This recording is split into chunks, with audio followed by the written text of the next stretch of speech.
हाँ जी, good morning students. तो once again एक और देखते हैं अपन नेक्स्ट थ्योरम इसकी रियल एनालिसिस की। अब इस थ्योरम के अंदर क्या है, देखो दो पार्टीशन है, एक P1 है एक P2 है किसी इंटरवल a, p के, और प्रूव करने के दोनों रिजल्ट्स क्या होंगे अपने पास होल्ड होंगे। देखिएगा प्रूफ इनका। तो आपको एक बात तो पता होगी, हम जानते हैं कि हम जानते हैं कि P1 ना हमेशा कंटेनिंग करता है P1 यूनियन P2 के अंदर, एंड सिमिलरली P2 हमेशा कंटेन करता है P1 यूनियन P2 के अंदर। तो प्रत्येक सेट खुद के यूनियन के अंदर तो कंटेन करता है, इस बात में तो कोई बड़ी चीज नहीं है। Every set is containing it's union, every set is containing it's union. तो P1 containing P1 union P2 and P2 containing P1 union P2। अच्छा, इसके बाद देखिएगा P1 इसके अंदर कंटेन करता है और P2 इसके अंदर कंटेन करता है। उसके बाद आफ्टर दिस, इसके बाद देखिएगा, इसका मतलब बड़ा कौन हो गया, ये वाले सेट हो गए। इसका मतलब हो गया कि P1 union P2, P1 union P2, सही से लिख दो इसे, P1 union P2 coma P1 तथा P2 दोनों का रिफाइनमेंट है, रिफाइनमेंट है, शोधन है। और रिफाइनमेंट क्या होता है, जो बड़ा होता है वो कहलाता है रिफाइनमेंट। किसका, छोटे का। तो P1 रिफाइनमेंट हो गया है, P1 यूनियन P2, P1 का भी रिफाइनमेंट है और P2 का भी रिफाइनमेंट। और पिछली वाली थ्योरम क्या करी थी अपन ने, याद है आपको, लास्ट थ्योरम, अगर P कंटेन कर रहा है P डैश के अंदर, मतलब P डैश रिफाइनमेंट है, देन LF P डैश का मान ग्रेटर देन इक्वल आया था LF P से, एंड UF P डैश का मान लेस देन इक्वल आया था UF P से। पिछले लेक्चर्स में ये थ्योरम करी थी अपन ने, इसकी 6.02 थ्योरम थी। तब तब आप क्या बोल सकते हो, तब यदि P1 कंटेनिंग करे P1 यूनियन P2 में, तब मतलब ये रिफाइनमेंट होगा, तो P डैश की जगह ये ले लीजिए यहां पर। तो L F P1 union P2 greater than equal L F P1, that's we taken as number 1। And फिर ले लीजिए U F P1 union P2 less than equal U F P की जगह कौन है यहां पर, P1, that's we taken as 2। Similarly इसी प्रकार अगर P2 कंटेन कर रहा है P1 यूनियन P2 में, तब पिछली वाली थ्योरम वहीं से देखिएगा। अब जैसे P1 के लिए लिखा है ये बात, जैसे P2 के लिए लिख दीजिएगा। L F P1 union P2 greater than equal to L F P। P की जगह कौन है, जो छोटा होता है, छोटा कौन है, या P2 छोटा है, तो एयर एच आ जाएगा P2।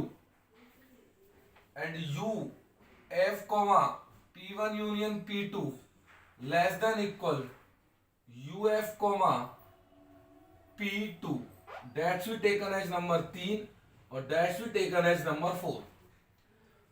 अब इन देखिएगा, इन बातों का यूज करना है, 1 2 3 और 4 का यूज करना है और प्रूव करना है मुझे ये दोनों रिजल्ट। अब कैसे प्रूव करोगे वो आप देखो।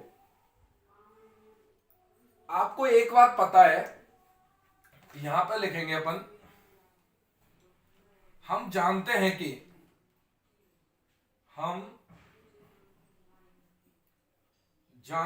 कि क्या जानते हो भाई, कि L F P1 union P2 का जो मान हमेशा लेस देन इक्वल होता है U F P1 union P2 से। बताया था ना कि L का मान हमेशा U से छोटा है, कल जैसे बताया था कि स्मॉल, जैसे इन्फिमम की वैल्यू छोटी होती है या बराबर होती है सुप्रीमम से, इसी प्रकार LF P की वैल्यू भी छोटी होती है UF P से। ये दोनों रिजल्ट्स कल आपको बताए गए हैं, तो ये लिख दिया। अब आप देखो, जब आप ये जानते हो, अब आप आराम से ये रिजल्ट्स प्रूव कर सकते हो। इस बात के हिसाब से यार आप लोगों को दिखेगा तो मैं एक बार इसे ऊपर मिटा देता हूँ, इस लाइन को मिटा करके एक बार ऊपर लिख देता हूँ, ठीक है कि नहीं है। तो आप एक बार देखिएगा, जस्ट 1 मिनट।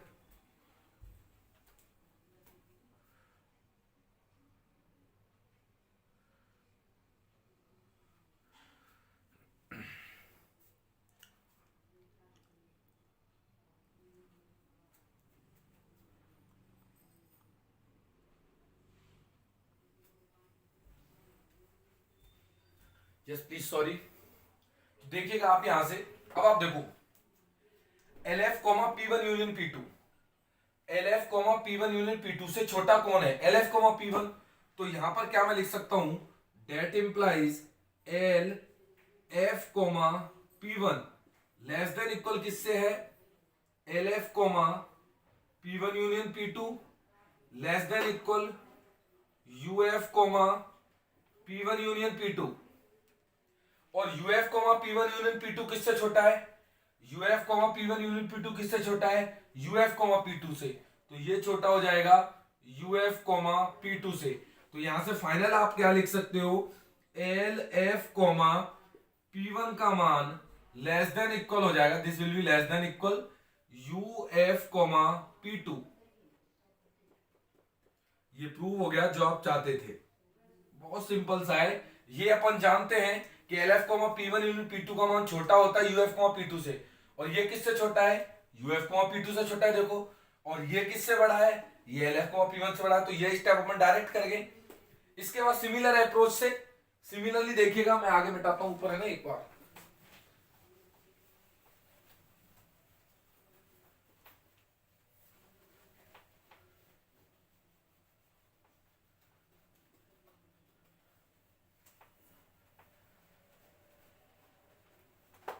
इसके बाद आप ऊपर देखिएगा, पुनः आप एक बात जानते हो कि L F comma P one union P two का मान लेस देन इक्वल होता है U F comma P one union P two. और L F comma P one union P two कहां पर है, L F comma P one union P two किससे बड़ा है, L F comma P two से, तीन से देखो, तीन से ये बड़ा है। तो किससे बड़ा है, L F comma P two से बड़ा है। कौन बड़ा है, L F comma P one union P two. किससे लिखिए बात, तीन से, which is less than equal U F comma P one union P two. और U F comma P one union P two, U F comma P one union P two किससे छोटा है, U F comma P one से, U F comma P one से। तो finally आप यहां से क्या बोल सकते हो कि L F comma P two का मान लेस देन इक्वल है U F comma P one से। और ये अपने पास क्या हो गया, प्रूव्ड, हेंस प्रूव्ड। तो ये रिजल्ट्स आप लोगों ने प्रूव कर दिए। ये थ्योरम भी अपन ने प्रूव कर दी, जो आने लायक थ्योरम है। अच्छा, ये थ्योरम मैंने कराई है। अब आप लोगों के लिए एक होमवर्क दे रहा हूं मैं, ठीक है कि नहीं है, होमवर्क। कौन सा होमवर्क है, 6.04 थ्योरम आप लोग खुद करें सेल्फ से। हो जाएगी, आपसे कोई प्रॉब्लम हो तो फिर बाद में बात करना है ना, अदरवाइज आपसे हो जाएगी। तो नेक्स्ट देखते हैं अपन इसके आगे का रीमान इंटीग्रेशन में और आगे का लेक्चर। तो मैं इसे मिटाता हूं, आप लोग देखते रहिएगा।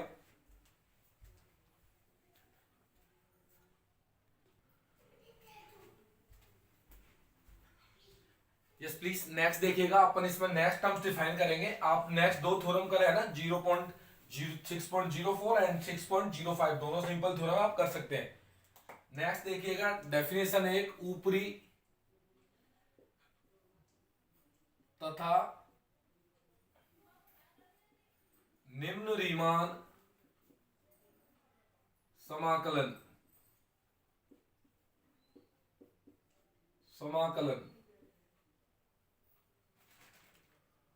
अपर and lower Riemann integration, upper and lower Riemann integration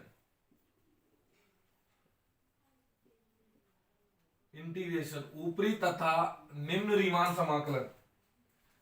अब ये क्या होता है बेटा, देखिएगा, यदि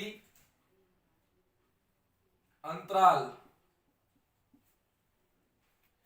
ए कॉमा बी का एक विभाजन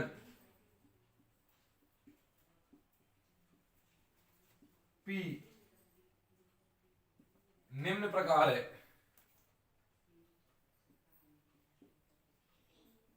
निम्न प्रकार है P इज इक्वल टू, ए को नाम दे दिया x0, फिर x1, फिर x2, फिर x3, यहां xr माइनस 1, xr और लास्ट में xn is equal to B.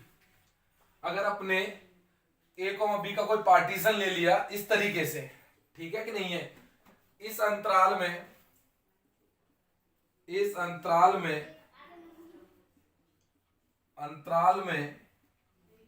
fx कोई परिबद्ध वास्तविक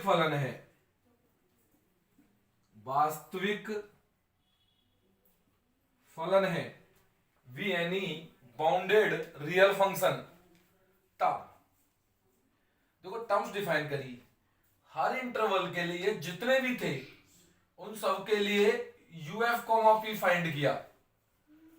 किसके लिए? For all p belongs to p डार्क a टू b, जितने भी पार्टीशन का सेट था कलेक्शन, उन सब के लिए uf कॉमा p ज्ञात करा और फिर उसके बाद उसका क्या ले लिया? इन्फीमम ले लिया। और ये जो इन्फीमम आया वो इस तरीके से, जो भी वैल्यू आएगी इस वैल्यू को एक इंटीग्रेशन से नाम दिया fx dx, a से लेकर के b बार से रिप्रेजेंट किया। इस इंटीग्रेशन मतलब uf कॉमा p निकाला सबका और उसके बाद उन सबका इन्फीमम ले लिया। तो जो इन्फीमम है, जो वैल्यू आई होगी उस वैल्यू को इससे रिप्रेजेंट किया, a से लेके b बार अपर fx dx, इसको बोलते हैं अपर रीमान इंटीग्रेशन। क्या बोलते हैं इसे? अपर रीमान इंटीग्रेशन, अपर रीमान इंटीग्रेशन। सिमिलरली अपन ने क्या किया कि जितने भी थे उनके लिए LF कॉमा P फाइंड किया, ठीक है कि नहीं है, P को बिलोंग कराया P डार्क A टू V के अंदर और उन सबका क्या ले लिया? सुप्रीमम ले लिया। और जो ये आ गया मेरे पास वो आया, लोअर आया fx एंड dx, किसका नाम दिया? इसे लोअर का नाम दिया। ऊपरी से छोटा होता है, सही है बिल्कुल, लोअर का नाम दिया, इसे बोला lower Riemann integration. Lower Riemann integration, क्या बोला इसे? लोअर। अपर रीमान इंटीग्रेशन और लोअर रीमान इंटीग्रेशन। तो इस तरीके से काम किया कि कोई फंक्शन डिफाइन किया और इसमें इस तरीके की दो टर्म्स निकाली और इन्हें बोला अपर एंड लोअर रीमान इंटीग्रेशन। और यही अपने पास डेफिनेशन थी। देखिएगा, अगर ऐसा हो जाए, यदि ऐसा हो जाए कि अपर रीमान इंटीग्रेशन का मान बराबर आ जाए लोअर रीमान इंटीग्रेशन से, तो अपन ये बोलेंगे कि जो फंक्शन है वो रीमान इंटीग्रेबल है, रीमान समाकलनीय है। या दुनिया वाले इसे ऐसे लिखते हैं, देखो f बिलोंग कर रहा है RA टू B में, f किसमें बिलोंग कर रहा है? RA टू B में। इसका मतलब f रीमान समाकलनीय है A से B में। तो अपर रीमान इंटीग्रेशन और लोअर रीमान इंटीग्रेशन दोनों अगर समान आ जाएं तो अपन बोलेंगे वो फंक्शन क्या कहलाएगा? रीमान इंटीग्रेबल, रीमान समाकलनीय कहलाएगा। अपर एंड लोअर दोनों सेम आ जाएं तो वो फंक्शन क्या कहलाएगा? Riemann integrable. आपको नहीं दिख रहा तो आप इधर देख सकते हो, इसको अपन बोलेंगे इस तरीके से f belongs to RA to B, मतलब फंक्शन f रीमान समाकलनीय है, किसमें? A से लेकर के B में। ये अपने पास डेफिनेशन होगी रीमान इंटीग्रेशन की। किसकी डेफिनेशन होगी ये? रीमान इंटीग्रेशन की।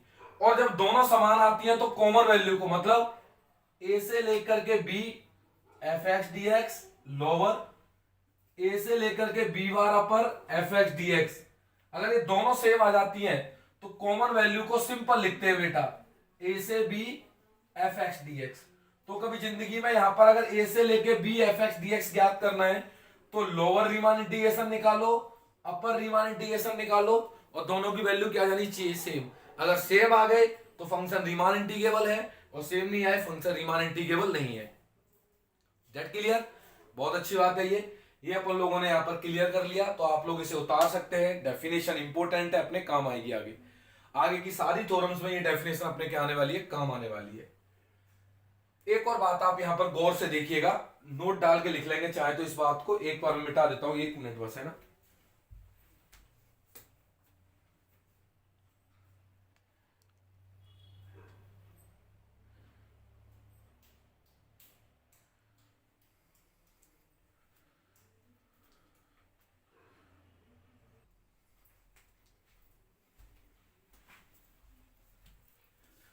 यस प्लीज बेटा देखिएगा आप इधर, देखो क्या है, ये क्या है कि जितने भी यूएफ कॉमा पी निकाल सकते हो उन सब में सबसे छोटा क्या होगा, ये होगा। तो लेकिन होगा तो जितने भी यूएफ कॉमा पी में उन सब में सबसे छोटा ये होगा। तो लेकिन होगा तो कोई यूएफ कॉमा पी, होगा तो कोई यूएफ कॉमा पी ही। अब जितने भी एलएफ कॉमा पी हैं उन सब में सबसे सुप्रीमम ये होगा। तो सबसे बड़ा निकालोगे लेकिन होगा तो भाई ये एलएफ कॉमा पी ही। आप एक बात जानते हो कि स्मॉल एम का मान छोटा होता है कैपिटल एम से, एलएफ कॉमा पी का मान छोटा या बराबर होता है यूएफ कॉमा पी से। सिमिलरली अब देखो क्योंकि ये आता है यूएफ कॉमा पी है तो होगा तो ये यूएफ कॉमा पी, तो ये अपर का मान हमेशा किससे बड़ा होता है बेटा, लोअर से। क्योंकि सर ये एक यूएफ कॉमा पी होता है, यूएफ एलएफ कॉमा पी होता है, और एलएफ कॉमा पी का मान हमेशा किससे छोटा होता है, यूएफ कॉमा पी से होता है। तो ये 3 महत्वपूर्ण इंपॉर्टेंट बातें हैं जो आप लोगों को रिमेंबर रखनी चाहिए, जो थ्योरम्स में बार बार काम आएंगी। वेरी वेरी इंपॉर्टेंट है ये रिजल्ट्स आप लोगों को रिमेंबर रखने चाहिए, बहुत काम की चीजें हैं ये, आप लोग पढ़े इन्हें, ठीक है कि नहीं है। बाकी का अपन नेक्स्ट स्टार्ट करेंगे, देखिएगा आप लोग इसमें। मैं इसे मिटाता हूं फिर देखते हैं इसे अपन, है ना। ओके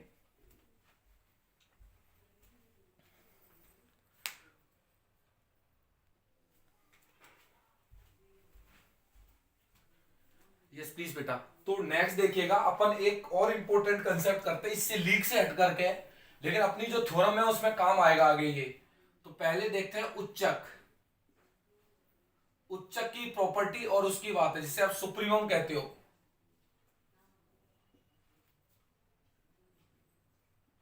सुप्रीमम देखिएगा क्या होता है, जैसे ये कोई फंक्शन है जो ए से बी में डिफाइन है, इस तरीके से बेटा कोई कॉन्टिन्यूअस फंक्शन है ये, इसकी सबसे मैक्सिमम वैल्यू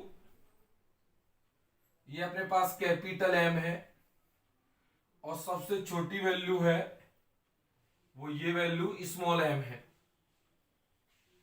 तो सुप्रीमम की 2 लैंग्वेज बात वाली है कि इफ यदि एफ एक्स का सुप्रीमम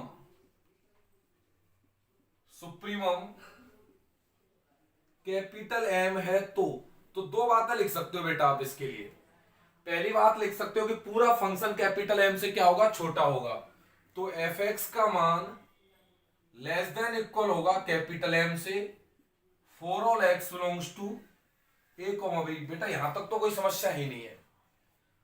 अगर आप अब देखो, अब समझने वाली प्रॉपर्टी जो काम आएगी, अगर आप कैपिटल एम में से कुछ घटा दो, घटाने के पश्चात नीचे आओगे एम माइनस एप्सिलॉन, तो जब नीचे आओगे तो मतलब यहां पर आ जाओगे, और जैसे यहां पर आओगे तो बहुत सारी संख्याएं इससे ऊपर निकल जाएंगी। तो पक्की बात है कि एक संख्या अल्फा ऐसी होगी जिस पर फंक्शन का मान किससे बड़ा हो जाएगा, इससे बड़ा हो जाएगा। तो मैं क्या बोलूंगा, सेकंड नंबर पर ऐसे बोल दूंगा मैं, निश्चित रूप से एक अल्फा बिलोंग करेगा किसमें, ए टू बी में, ए टू बी में बिलोंग करेगा, और सच दैट कैसा बिलोंग करेगा कि एफ अल्फा का मान भैया बड़ा हो जाएगा कैपिटल एम माइनस एप्सिलॉन से for any epsilon greater than 0। अब समझो ना आप, जैसे कैपिटल एम ये है, इसमें से आप एप्सिलॉन घटा दिए तो नीचे आओगे, तो जैसे ही नीचे आ गए तो आप निश्चित रूप से बहुत सारी संख्याएं एम माइनस एप्सिलॉन से बड़ी हो जाएंगी, और बहुत सारी संख्याएं जब बड़ी हो जाएंगी तो एक अल्फा के लिए जो फंक्शन का मान होगा वो किससे बड़ा हो जाएगा, एम माइनस एप्सिलॉन से बड़ा हो जाएगा। तो मैंने लिख दिया कि एफ अल्फा का मान बड़ा किससे हो जाएगा, एम माइनस एप्सिलॉन से। सिमिलर प्रोसेस निम्नक के लिए भी कर सकते हैं, निम्नक के लिए जिसे आप इन्फीमम कहते हो, जिसे आप इन्फीमम कहते हो, ये क्या होगा, यदि एफ एक्स का इन्फीमम स्मॉल एम है तो दो बातें इसके लिए भी कह सकते हो, पहली बात एंड सेकंड बात। पहली बात तो ये होगी कि एम से सारा फंक्शन बड़ा है, तो एफ एक्स का मान गुरुजी बड़ा होगा स्मॉल एम से for all X belongs to A comma B. एक बात तो आप ये कह सकते हो। दूसरी बात क्या कह सकते हो, अगर आप एम में कुछ जोड़ देते हो तो ऊपर पहुंच जाओगे, क्या पहुंच जाओगे, ऊपर पहुंच जाओगे, स्मॉल एम प्लस एप्सिलॉन। और जब ऊपर पहुंच जाओगे तो बहुत सारी चीज इससे छोटी हो जाएंगी, तो एक संख्या बीटा ऐसी मिलेगी जिस पर फंक्शन का मान इससे छोटा होगा। तो क्या बोलोगे, देयर एग्जिस्ट एक बीटा बिलोंग करेगा ए से बी में सच दैट कि एफ ऑफ बीटा का मान छोटा हो जाएगा small M minus epsilon plus epsilon से। ठीक है कि नहीं, इसमें जोड़ देते हैं, स्मॉल एम में जोड़ देते तो एम प्लस एप्सिलॉन से छोटा हो जाएगा एफ बीटा का मान for any epsilon greater than 0। तो ये पता है, ये जो प्रॉपर्टी काम में मैं ले रहा हूं, नेक्स्ट में स्टार्ट करूंगा इसकी डार्बू थ्योरम, और डार्बू थ्योरम में इन दोनों का यूज करके प्रूफ किया जाता है। डार्बी थ्योरम बेटा बहुत इंपॉर्टेंट है एग्जाम में, मतलब कि वैसे इंपॉर्टेंट नहीं है लेकिन उसका यूजेज आगे होता है, इसका डार्बी थ्योरम इंपॉर्टेंट है। तो अपन नेक्स्ट में पढ़ेंगे डार्बी थ्योरम। डार्बी थ्योरम अपन पहले भी पढ़े हैं अपन ने, लेकिन यहाँ पर रीमान इंटीग्रेशन के अंदर पढ़ेंगे डार्बी थ्योरम। तो इन्हें आप लोग उतारें, प्रिपेयर करें, बाकी अपन नेक्स्ट लेक्चर में देखेंगे। Thank you.